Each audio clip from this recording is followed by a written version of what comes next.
Good morning mga kabady. Pumunta kami ng fish pond kanina umaga, tapos ito yung nakuha naming isda doon. Yun yung buddy ko yung naglilinis. Hello buddy. Harap mo ito buddy. Hello. Yun. Siya yung naglilinis ngayon. Ubusin mo linis yan ha, tapos ako na magluluto ha.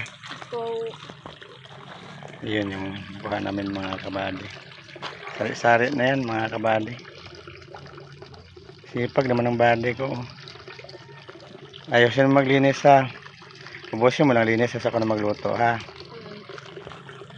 Yun mga kabady.